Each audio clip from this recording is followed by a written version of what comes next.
Salut, c'est Alice. Donc en ce moment, je regarde un peu tout ce qui va sortir pour SN. Je suis super excitée. C'est dans moins de 2 mois maintenant. Wouhou. Donc je me renseigne sur les jeux qui vont sortir de plusieurs manières, notamment en lisant les règles quand elles sont disponibles. Et là, c'est le cas pour Civolution. Donc un jeu de Feld, le nouveau Feld, qui est un gros jeu un peu fleuve a priori assez long, où j'ai l'impression qu'on fait beaucoup de petites actions, mais vraiment beaucoup d'actions, qui sort donc en octobre pour SN et où je suis assez impatiente de le tester. Pour rappeler le principe, hein, tout simplement, je regarde la liste de ce qui va sortir pour SN, je la parcours un petit peu, je regarde ce qui peut m'intéresser ou pas, et j'essaye de trouver plus d'infos sur les jeux, notamment sur ceux où il y a les règles disponibles, et ensuite je vous partage un petit peu ça pour savoir de quoi il en retourne. Donc Civolution, c'est le nouveau Feld. Donc Feld, hein, on connaît Bora Bora, Château de Bourgogne, Bonfire, des tas de jeux vraiment top.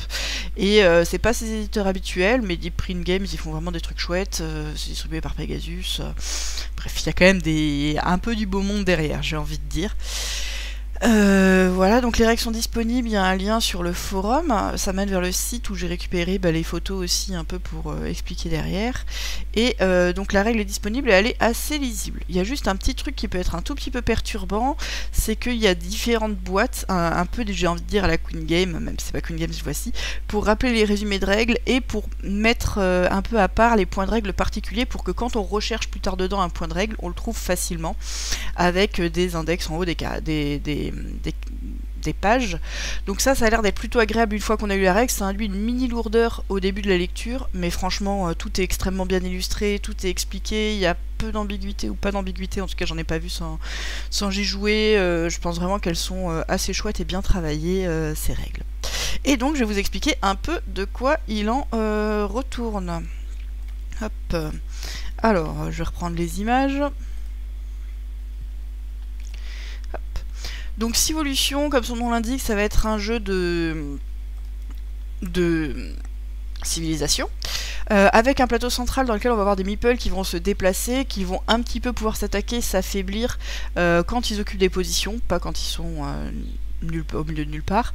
On va avoir chacun notre tableau personnel sur lequel on va vraiment se développer. Au milieu, là dans le creux, on va poser plein de cartes et de tuiles et de choses pour améliorer notre peuple petit à petit. Ici on a des ressources, donc il y a pas mal de ressources possibles qu'on va aller récolter sur le terrain, sur lesquelles on va faire des choses. Ici c'est les actions disponibles, là-bas on a des pistes de progrès sur diverses choses. Là c'est nos améliorations plus biométriques, des résumés de règles, un événement à chaque tour, et des sites qui sont au début cachés qu'on va aller révéler petit à petit au fur et à mesure de la partie. Donc on est dans les règles, dans le cadre, dans quelque chose de civilisation. Il y a un côté fleuve où on va faire plein de petites actions, se développer petit à petit, etc. Il y a l'air d'avoir une forte dose de développement, donc ça a l'air de vraiment coller à ça. Après ça reste très euro avec des bonus un petit peu à différents endroits pour gagner des choses, avec surtout... Qu'est-ce que je voulais dire? Oui, des scorings sur différentes choses aussi qu'on va récupérer petit à petit en fonction de comment est-ce qu'on s'est développé, etc. Et pas de l'annihilation ou des choses comme ça. Un système d'action qui a l'air assez prenant, des bonus quand on va faire différentes actions, des revenus qui sont importants, qui vont se développer.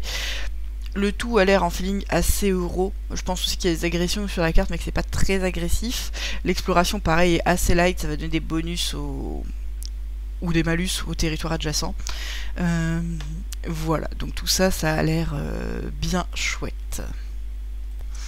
Donc je vais pas décrire toutes les règles en détail, mais je vais donner une aperçu quand même de la plupart des actions et un peu de ce qui se passe dans le jeu, pour avoir une idée de comment ça se passe. Alors, un tour de jeu, donc on va jouer en 4 manches, 4 grandes manches, et chaque manche va être divisée en plusieurs phases, sachant qu'il y a une grosse phase d'action et des petites phases d'entretien, dont une phase de scoring assez importante. Comment ça va se passer? Donc au début on renouvelle les cartes et les objectifs qui sont sur le plateau, bon facile.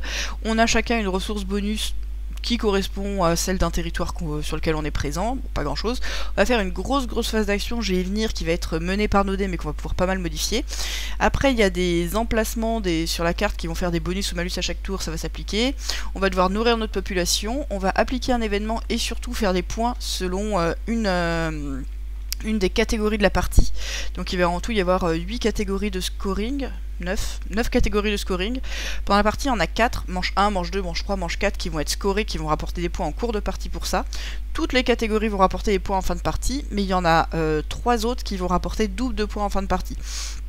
Donc il y a un peu un timing sur qu'est-ce qu'on a envie de développer à quel moment pour faire quoi là-dessus, qui a l'air de se mettre en place, des parties qui vont favoriser certaines choses, tout ça, ça a l'air d'apporter pas mal de variété. Et les catégories, donc on a 5 pistes de progrès sur lesquelles on a pu progresser. On a des améliorations génétiques de nos personnages, le fait de s'être bien développé, d'avoir en gros de la production, alors c'est pas exactement modélisé comme ça, du coup il y a des petits diamants représentés à différents endroits, mais en gros c'est à quel point on est capable de produire, ou qu'on a de ressources, enfin bon bref, vraiment de la prospérité, le nombre de bonhommes sur la carte, et le nombre de territoires que l'on maîtrise sur la carte. Donc tout ça, ça va être mélangé, et ça va donner des catégories scorées à chaque manche, et en fin de partie, davantage que les autres. Tout sera scoré dans tous les cas. Voilà, donc il y a ça. Et ensuite il y a une phase de revenus qui va être a priori peu importante, parce que on peut récupérer plusieurs tuiles de revenus, et c'est pas que des revenus tout bêtes qui font des ressources, ça peut aussi faire des choses, des actions, des trucs un peu plus variés. Et bien développer son plateau de revenus, ça a l'air d'être un peu le cœur du jeu, de revenus et d'amélioration. Voilà. Donc juste pour le détail au tout début, si je viens sur donc nouvelle carte, on renouvelle le marché des objectifs, c'est pas palpitant. On va avoir donc un plateau ici avec différents types de ressources. Les ressources, ça se présente comme ça. À chaque fois, ça associe un type de territoire. Donc la forêt, la prairie, la colline, blablabla. Et sur chaque type de territoire, il y a 3 types de ressources qui existent. Au début de chaque manche, on prend un territoire où on est présent et on gagne une ressource de ce type-là. Usuellement, ça va pas se passer comme ça quand il y a des ressources sur des territoires. Je vais en parler tout de suite. Donc ça, c'est un territoire. On va pouvoir mettre des petits bonhommes là-dessus, et à partir du moment où il y a un petit bonhomme quelque part, on va avoir révélé la tuile qui y correspond. Donc là, par exemple, ça veut dire que ceci est une forêt qui produit de l'huile. L'huile, c'est une des ressources de forêt. Ça, c'est un territoire qui n'a pas encore été révélé, il est de ce côté-là. Ça dit que quand quelqu'un va venir sur ce territoire, donc là de colline, il va révéler ce jeton, et il va immédiatement placer un de ses marqueurs sur la ressource correspondante qui y aura au dos, qui sera donc une des 3 ressources de colline. Et donc cette ressource, il va la prendre là, sur son plateau, là où ça correspond. À chaque fois qu'ensuite on va faire une action de production sur ce terrain, ça va toujours être des ressources du bon type, sauf pour cette trouvaille exceptionnelle de début de partie. Petite remarque, donc les ressources c'est représenté donc par des jetons comme ça, joueurs qu'on va mettre sur notre plateau. Tout est globalement représenté comme ça. Les sous et la nourriture, ça va être le même type de jetons. Les dés supplémentaires qu'on peut gagner ou les développements, ça va être ce même type de jetons. Les bonhommes sur le plateau, je crois que c'est un truc différent, ou c'est peut-être le même type de jeton, je ne sais plus pour le coup. Bref, la plupart des choses vont être représentées par ces jetons-là. On en a 50 en tout, c'est limitant, donc si jamais on voulait tout accumuler à l'infini, au bout d'un moment on doit dépenser un de nos jetons pour en faire autre chose, enfin on doit le transformer, voilà. On est limité en nombre de ce jeton en tout, mais ça représente vraiment tout et n'importe quoi. Je vais présenter la suite du plateau joueur. Donc ici on va voir les bâtiments. Quand on va construire des choses, on va pouvoir construire donc des fermes qui vont être indiquées ici. On va pouvoir construire des bateaux. On va pouvoir construire aussi d'autres types de choses. Donc on peut construire donc des colonies qui sont là, enfin des camps, et des statues qui vont être représentées par ces choses-là. Donc ça va faire des points, ça va faire différents types de choses à chaque fois. Ici on va avoir des objectifs, on va en récupérer en cours de partie, ça va permettre d'être accompli pour nous donner des bonus, pour nous permettre de retourner des choses, etc. Donc on a différents types d'objectifs qu'on récupère pour gagner le bonus qui est en dessous. Si jamais on n'arrive pas à les accomplir assez vite par rapport à ce qu'on prend, on va devoir en accomplir, les superposer et du coup ne pas gagner le bonus quand on le fait, c'est quand même dommage. Ici, alors là c'est la grille d'action, et là c'est la grille de reset. À chaque fois qu'on va faire un reset, en fait on a 4 pions qui sont bloqués là, qui vont descendre. Ça nous fait, donc quand on fait un reset pour récupérer nos dés, on va aller avancer un pion qui va faire le marqueur de tour, qui va dire combien de fois on joue avant de passer à la phase de revenu et à la manche suivante. On va relancer nos dés et on va récupérer donc une petite ressource gratuite par ce truc là, qui va donc faire déplacer le pion. Et si on fait plus que 4 resets dans une même manche, parce que les autres n'auront fait très peu, on va plus rien gagner. A priori on doit gagner des trucs. Et donc au milieu ici, on a le truc important qui va être nos revenus divers et variés. Donc là, ça, sur notre plateau, on voit qu'il y a un truc en V. Il y a 5 niveaux qui valent des points, mais on peut monter au-delà potentiellement, juste après ça ne vaudra pas de points. À la fin, tous les développements qu'on aura mis dans une ligne vaudront des points. Plus c'est bas, moins ça vaut de points. Par contre, les lignes d'en haut, pour que ça vaille des points, il faut avoir réussi à retourner les tuiles de revenus de points associés, et ça se fait en allant en haut d'une des 3 catégories de développement du jeu, qui sont pas les seuls trucs qu'on peut développer, mais bon, voilà. On démarre normalement avec une tuile de revenus ici, qui doit être une de celles-ci qui est marquée quelque part. Non, c'est pas une de comme ça. Bon, normalement on a une tuile de revenus au départ, et ensuite on va pouvoir glisser des cartes et des tuiles un petit peu partout pour bénéficier des effets qui peuvent être des effets permanents, qui peuvent être des effets de revenus, et qui peuvent être des effets activables. Hop, plus des objectifs. Quand on va remplir des objectifs, ça va remplir cette grille aussi. Il faut 2 petits objectifs pour remplir la grille. Comment ça va se jouer un petit peu tout ça? On va aller prendre cette grille d'action, et chaque fois que c'est notre tour, donc soit on fait un reset, là j'en ai déjà parlé pour relancer tous nos dés, soit on prend 2 de nos dés, par exemple un 2 et un 5, et on va faire une action associée. Donc par exemple pour 2 5, je peux faire cette action là. C'est un feld, tous les dés sont modifiables. On va avoir quelque part de stocké sur notre plateau des idées. Alors je sais pas où c'est stocké, mais on en a quelque part, qui vont nous permettre de dépenser des... Ici, voilà, hop, donc avec les mêmes jetons que d'habitude. Dépenser une idée, ça nous permet de faire plus ou moins 1 sur un dé, donc sur ces dés-là qui permettent de choisir les actions, mais aussi sur notre dé de destin, qui nous permet donc de résoudre un peu des tests ou des succès-échecs. On peut les modifier. On a le droit de changer le 601, même sur les tests d'échecs, et on peut aussi avoir des pions qui remplacent un dé de joker, en gros. C'est évidemment plus rare. Donc hop, on va choisir une action et on va la faire. Ici par exemple c'est une action de reproduction. Les actions apparaissent en différents niveaux, ça je pense que c'est le niveau 3, voilà il y a 3 petites barres dessus. Ça permet de faire apparaître de nouveaux personnages là où on a déjà des personnages. Et si on réussit un test... donc c'est le test, on est dans une simulation et c'est le test du prof en gros, on va pouvoir relever un bonhomme fatigué. Parce que nos bonhommes ont 2 états, globalement ils sont debout, ils sont forts, ils peuvent être faibles quand ils n'ont pas été nourris, qu'ils ont été attaqués. Un bonhomme faible peut pas se déplacer, peut un peu rien faire d'intelligent, il peut quand même se reproduire des choses comme ça, par contre dès qu'il se fait attaquer, il meurt, il sort du plateau. Il y a une manière de perdre un point de développement là-dessus pour le relever. Donc ça nous permet de faire apparaître des bonhommes et d'en relever un autre. Donc il y a pas mal de choses qui marchent comme ça avec des tests. Les tests, ils vont pouvoir se résoudre grâce à une piste qu'on a au milieu du plateau. Hop, que je vais montrer plutôt sur la règle. Alors, ces tests, où est-ce qu'ils sont? Hop, voilà, ici.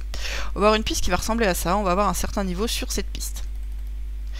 Hop, au début on n'a qu'un seul dé rose, et donc par exemple si je suis niveau 3, je lance mon dé rose, si je fais de 1 à 3 j'ai réussi, si je fais plus j'ai raté. Je peux modifier un dé, donc si j'ai fait un 6, je peux dépenser une idée pour le rendre en 1.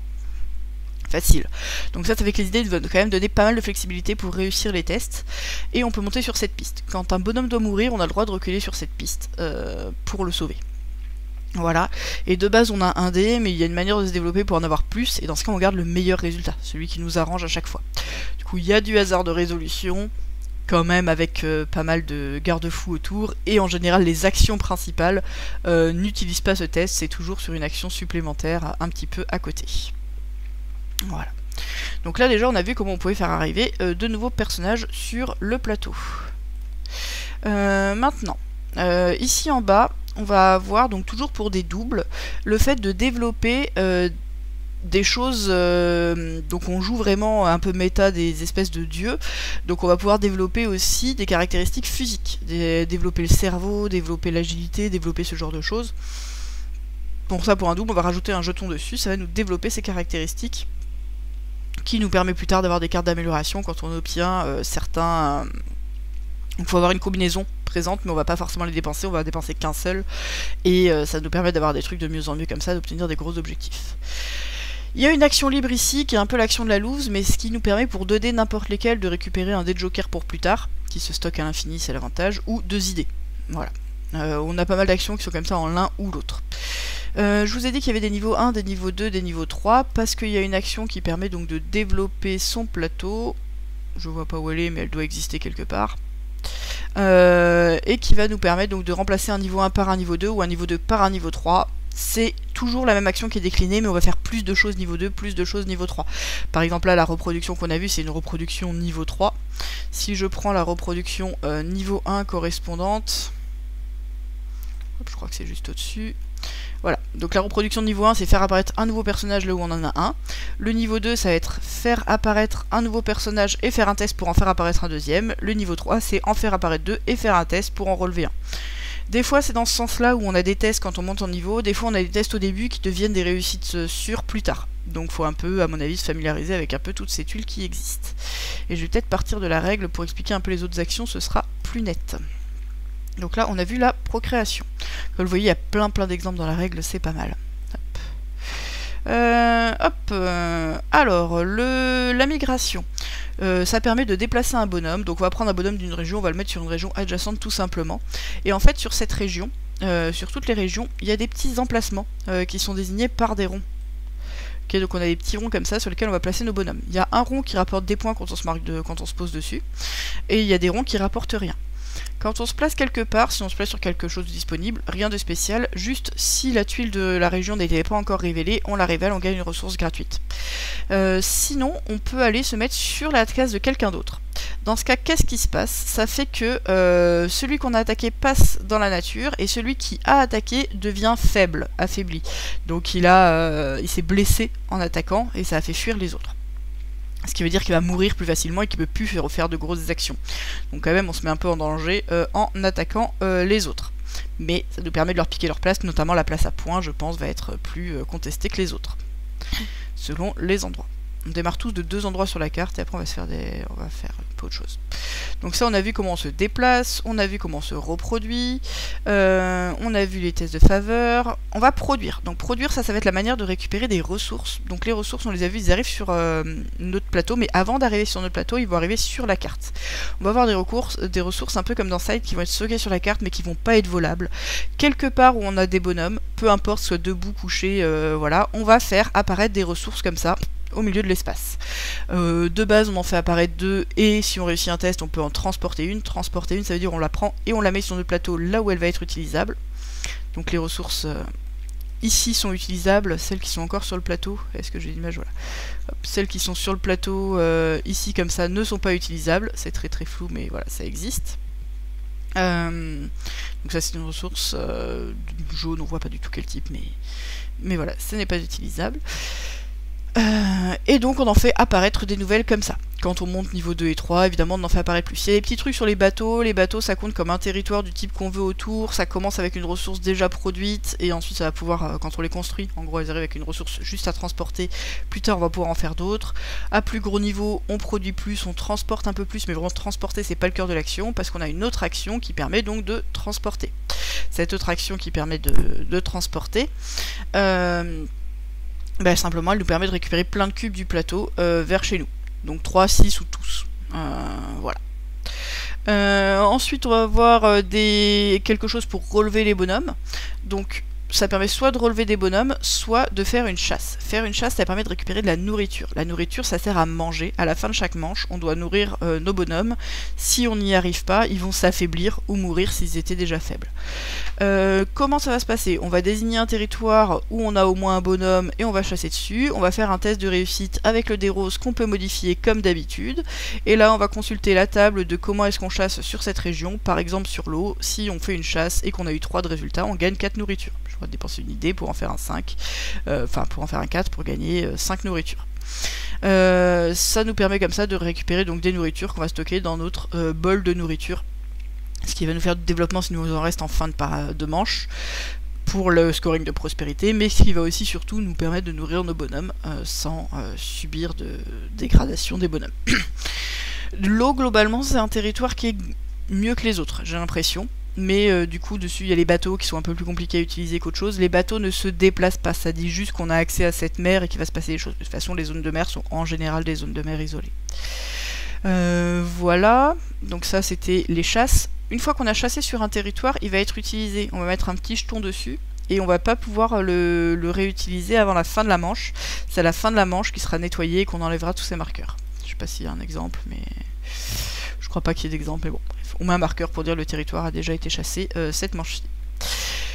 L'action suivante, ça va être sur l'exploration. Donc l'exploration, ça nous permet aussi, avec un dé, de récupérer une petite ressource d'un territoire où on est, mais surtout, ça nous permet de révéler des sites. Alors les sites, ça va être ce qu'il va y avoir sur le plateau entre les territoires. on va comme ça avoir des territoires, et au milieu on a des octogones. Ouais, c'est des octogones, qui vont être des sites qui vont donner différents bonus ou malus.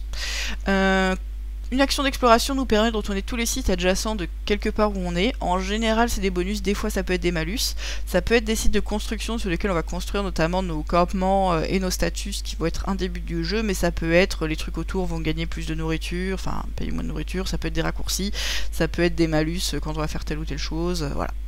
Donc ça, c'est de l'exploration, on révèle des trucs, et pour révéler des trucs, on va gagner des points de victoire. Il y a toujours marqué des points dessus.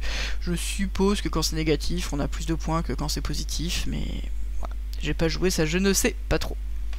Hop. Donc jusque là on a vu quand même pas mal d'actions différentes, mais à chaque fois elles sont assez simples et assez logiques, ça fait des petites choses, et voilà, une action, une petite chose. Là où ça va être plus compliqué, ça va être la construction et le développement de cartes. Donc la construction, ça va nous permettre de faire des nouveaux bâtiments, donc je les ai montrés rapidement sur le plateau au début. Les fermes, ça permet de faire en sorte que sur la case, nos bonhommes ont moins besoin d'être nourris. Au moment où on le fait, on va récupérer une petite ressource de plus.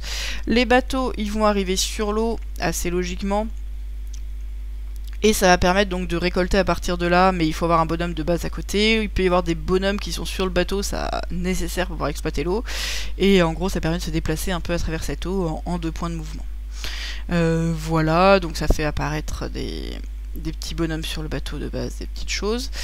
Construire des statues. Donc construire des statues et des settlements, ça va être des choses qui vont apparaître sur les building grounds. Donc il faut avoir des sites comme ça révélés à côté. Il y en a déjà de base sur le plateau, mais on va en révéler d'autres. Quand on va aller mettre des statues dessus, ça va nous permettre d'augmenter sur les pistes de développement, ce qui vont être un critère de scoring, de monter sur ces pistes de développement. Pour le moment, on n'a pas vu comment on nous monter dessus, c'est surtout par les cartes et par les statuts. Voilà, donc ça coûte globalement une ressource, et ça nous permet de construire ça.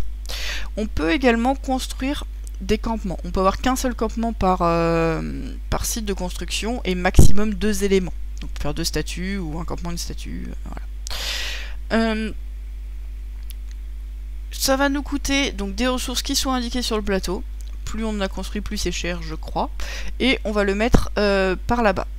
Quand on le fait, tout de suite, on va désigner une de nos tuiles de revenus sur le plateau. Ça va être assez important, cette tuile de revenus. Et on va l'appliquer. Et ça va nous donner surtout des points de développement pour le critère prospérité. Si jamais on développe le 4e, ça nous permet, donc ça j'en ai un petit peu parlé au début, je vous ai dit, hop, les lignes 4 et 5 du plateau. Elles vaudront des points que si on a retourné ces tuiles. Faire notre 4e campement nous permet notamment de retourner une de ces tuiles, donc de faire des gros points si on a réussi à se développer beaucoup. Ce qui a l'air d'être quand même le but du jeu.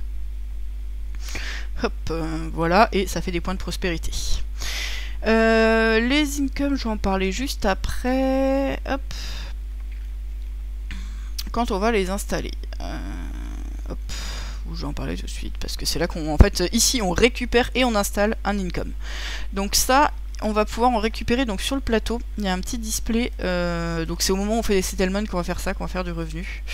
Il y a un petit display de tuiles de revenus comme ça, qui peuvent donner des choses un peu variées. Hop, si je zoome, sur l'exemple là, on a par exemple récupéré un focus, qui est un des jokers de notre choix, ou réussir un test pour monter sur une piste.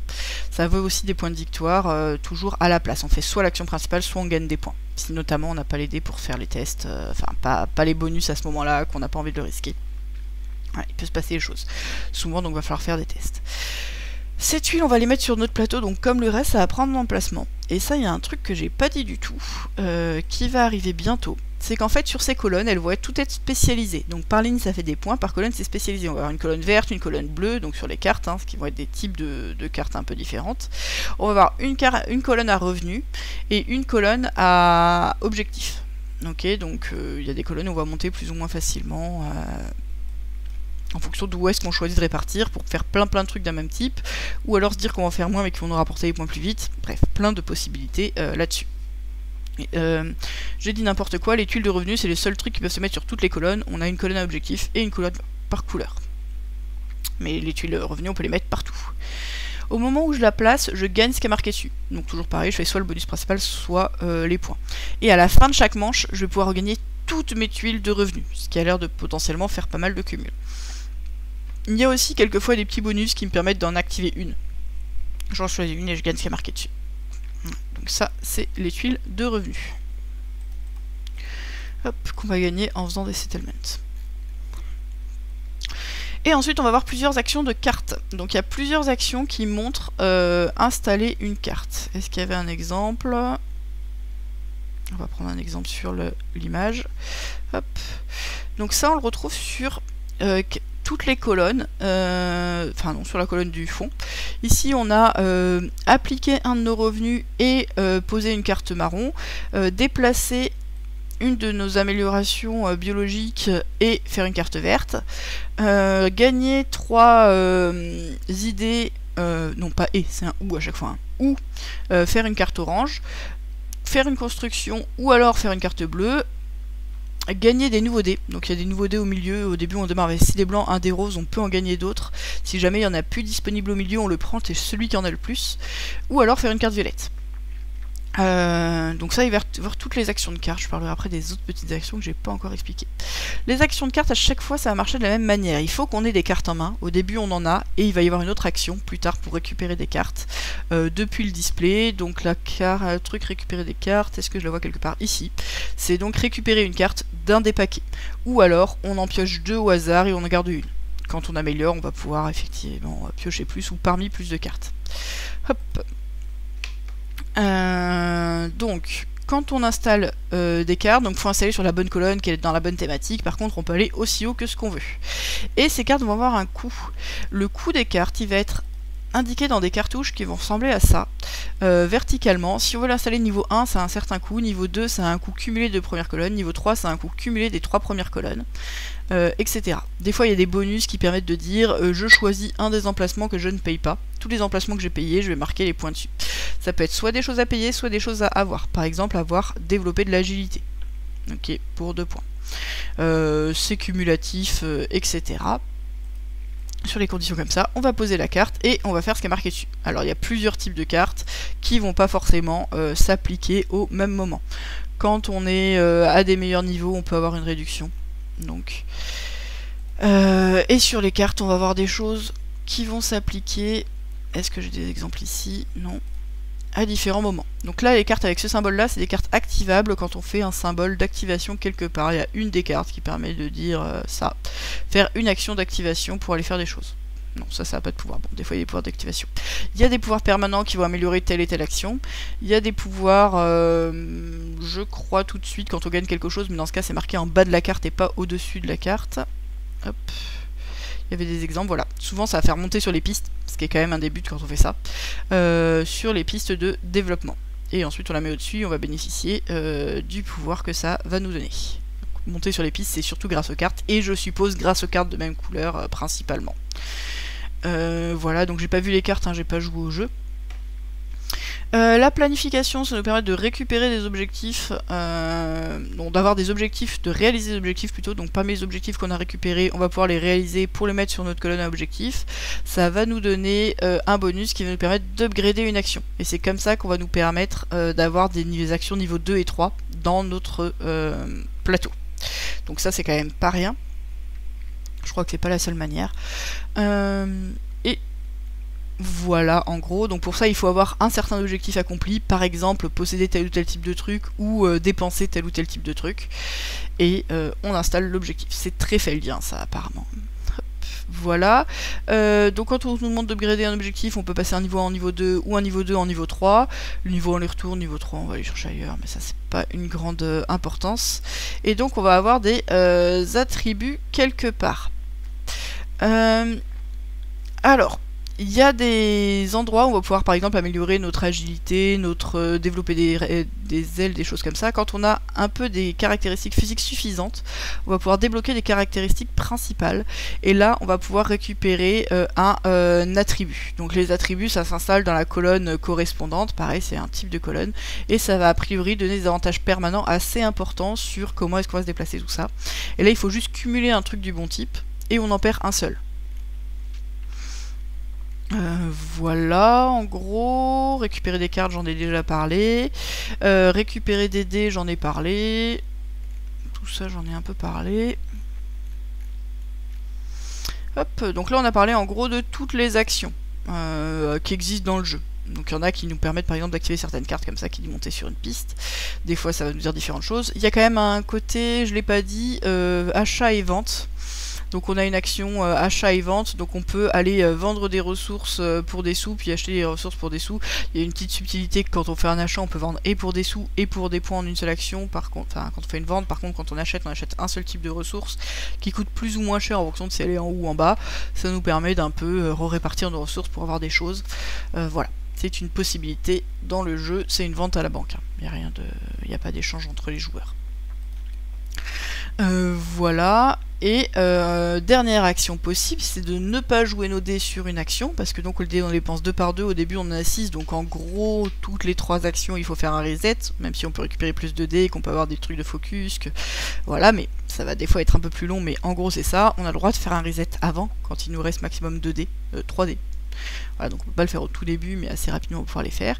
Qu'est-ce que ça fait? Ça va avancer de 1 sur la piste de reset. Donc on a une piste de reset comme ça qui ressemble à ça, qui est un peu biscornue, mais en fonction du nombre de joueurs, il va y avoir plus ou moins d'étapes avant d'arriver à la fin de la manche. Ça dit quand est-ce qu'on arrive à la fin de la manche, en fonction du nombre de resets faits par chacun, sachant qu'une fois qu'on arrive à la fin de la manche, on finit le tour en cours, puis on refait un tour.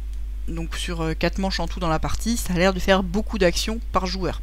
D'accord, j'ai l'impression qu'on fait en gros 2 ou 3 resets par manche, avec 3 actions par reset, 3-4 actions par reset, voire un peu plus. Ça a l'air d'être vraiment un jeu avec beaucoup d'actions, contrairement un peu à la mode actuelle de faire que quelques actions ultra tendues. Voilà. Hop, donc après on relance nos dés, on récupère une ressource, ça j'en avais déjà parlé.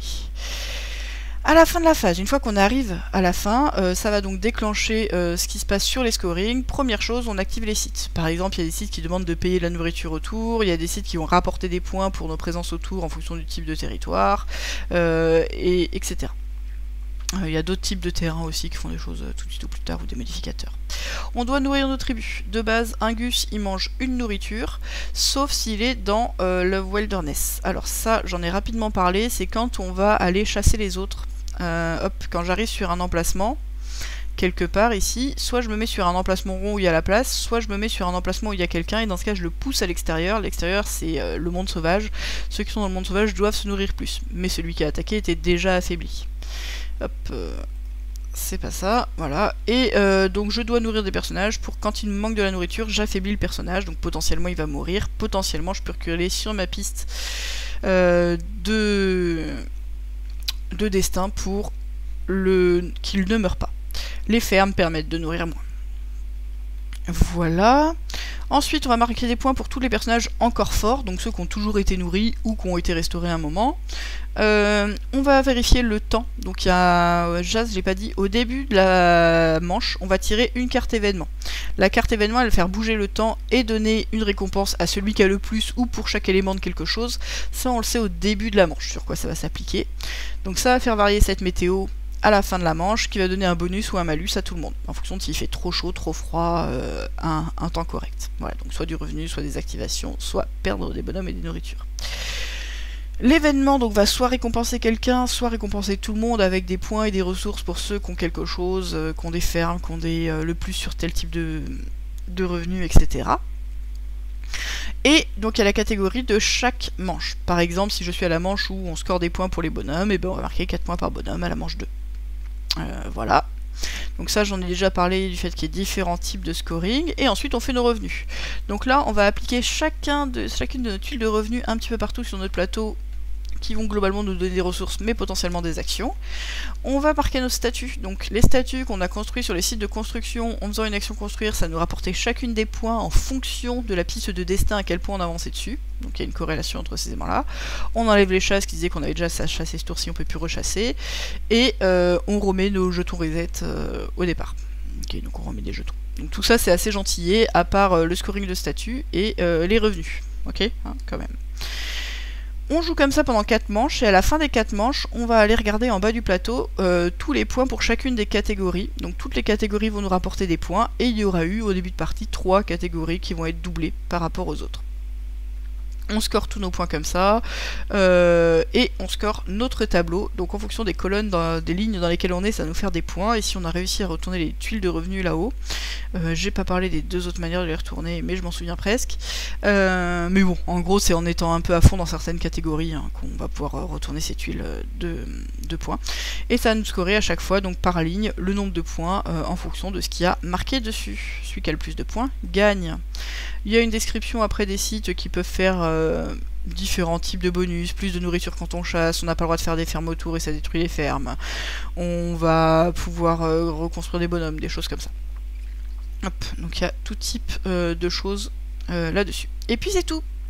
Donc au final on arrive quand même sur un gros jeu où il va se passer pas mal de choses, mais en même temps toutes les actions, quand on les a vues, sont assez simples. Et vraiment, cette construction, ce développement petit à petit, ça a l'air vraiment plutôt chouette. Moi, j'avoue que ça me fait bien envie comme jeu. Je pense qu'il y a de quoi faire, qu'il y a de l'interaction quand même, qu'il y a vraiment une partie développement très forte, avec un fond très euro, des dés qui sont présents, qui vont un peu inciter à faire des choses mais pas forcément le bloquer. Beaucoup d'actions disponibles, on va être un petit peu orienté par nos dés, un petit peu orienté par nos développements au fur et à mesure de la partie. Voilà, bon, j'ai envie d'y jouer. Apparemment c'est long, l'an dernier ils faisaient des démos de 4 heures, donc avec explication des règles, en ambiance salon, tout ça, où ils faisaient pas la moitié de la partie. Je pense que ça dure plutôt 5 heures que 8, mais je pense que c'est au moins 3 heures de ce que j'ai cru comprendre. Moi ça me fait clairement très envie d'essayer. Voilà, il y a plein de choses à faire et c'est pas si compliqué que ça. Franchement ça a l'air de bien marcher, ça a l'air de... Surtout ce côté, je sème des petits cailloux, pour plein de petits trucs pour faire un gros truc à la fin, pour me développer petit à petit, les différents bonus, tout ça. Alors j'ai pas vu les cartes, mais j'en espère vraiment pas mal. Cette orientation des scoring en fonction de chaque tour, moi c'est un truc que j'aime beaucoup, de se dire bah on a envie de faire les choses dans tel sens, un petit peu à la barrage, on a envie de favoriser telle ou telle catégorie en fonction de la partie. Mais en même temps, on peut prendre aussi d'autres allées parce que ça a l'air de faire des points, mais ça a pas l'air d'être la seule manière de faire des points. Vraiment c'est quelque chose qui me motive beaucoup. Il a l'air d'avoir de l'icono mais pas tellement non plus. Au final je trouve que par rapport à ce qu'il a l'air de proposer, il a pas l'air si gratuitement compliqué que ça. Ça a l'air, en tout cas la règle est bien écrite, donc ça a l'air bien édité, il a l'air d'avoir des choix vraiment à tous les niveaux. Donc ça me tente forcément beaucoup. Voilà, c'est tout pour moi pour aujourd'hui. Si vous aimez ce que je fais, n'hésitez pas à vous abonner, il y aura pas mal d'autres trucs sur les autres jeux pour SN. Et puis je vous dis à bientôt, bisous.